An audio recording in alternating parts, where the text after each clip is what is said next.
Assalamualaikum warahmatullahi wabarakatuh. Halo anak-anak kelas 4 dimanapun kalian berada.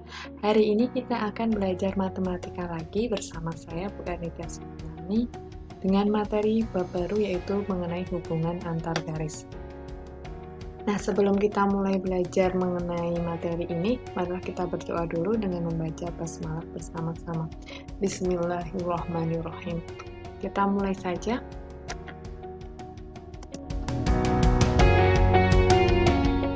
Nah, pertama adalah pengertian titik dan garis. Yang pertama adalah pengertian titik.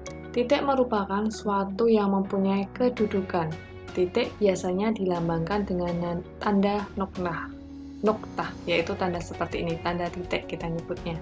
Nah, di sini ada contoh titik A, titik B, titik C, dan titik D. Jadi ada titik tanda noktah dengan huruf A di atasnya, berarti kita baca dengan titik A, kemudian ada tanda noktah dengan huruf B di atasnya, kita baca dengan titik B, dan selanjutnya.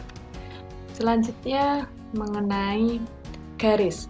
Garis adalah kumpulan titik yang beraturan dan berkesinambungan. Jadi, garis itu tersusun atas titik-titik-titik yang saling bersambungan dan beraturan. Itu akan membentuk garis. Garis dibedakan menjadi 3, yaitu ada garis lurus, ada sinar garis, dan ruas garis atau bisa kita sebut sebagai segmen garis. Nah, garis lurus yang pertama, yaitu garis lurus adalah garis yang memanjang yang tidak terbatas ujungnya.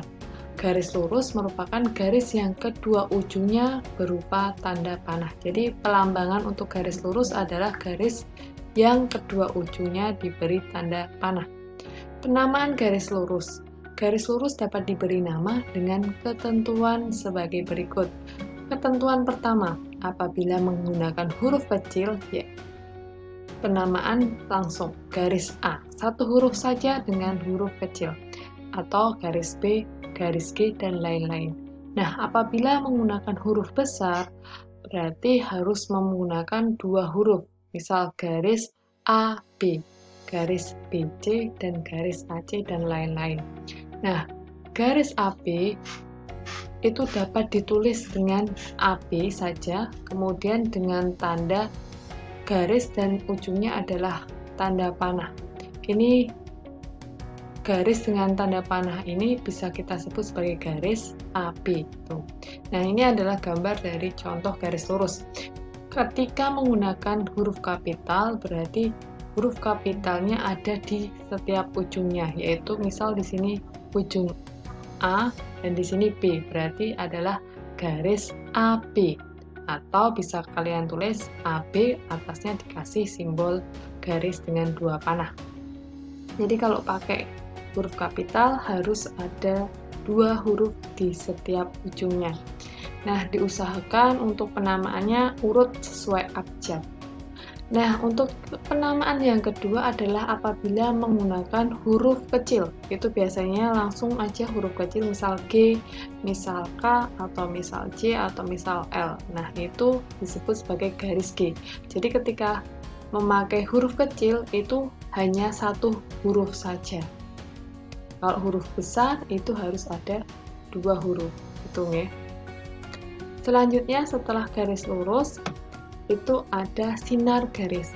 Sinar garis adalah garis yang diawali dengan tanda titik dan ujung lainnya berupa tanda panah. Jadi sinar garis itu awalnya adalah tanda titik, yang kemudian garis yang ujungnya adalah tanda panah. Nah, sinar garis A dan B itu dibaca sebagai sinar garis AB, atau bisa ditulis yang lain, yaitu tulis AB, kemudian di atasnya ada tanda garis dengan satu ujung titik dan ke B. Tuh. Nah, bagaimana bila kedudukannya terbalik? Di sini D-nya, sini C-nya. Ketika sinar garis itu harus selalu dimulai dengan yang titik. Berarti di sini titiknya ada di C. Berarti sinar garisnya C ke D. Berarti sinar garis CD. Atau bisa ditulis CD, kemudian ada tanda titik dan panahnya.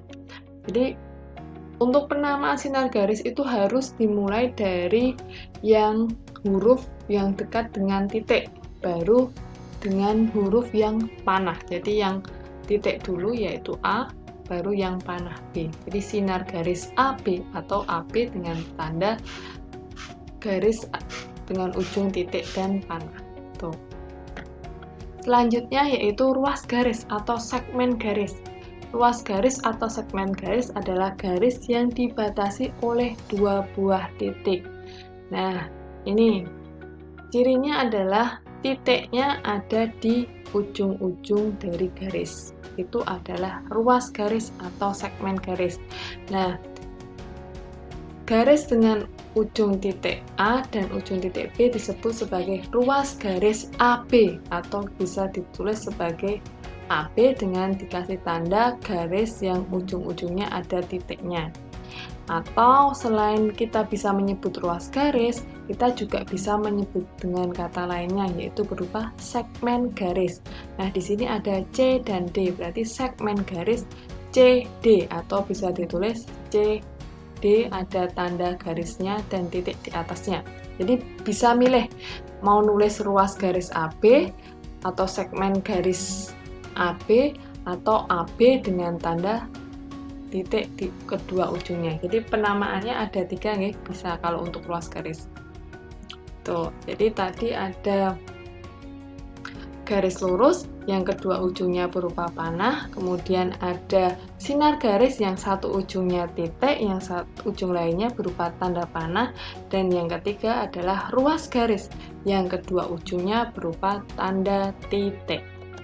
Nah, ada pula pengelompokan berdasarkan garis vertikal dan garis horizontal.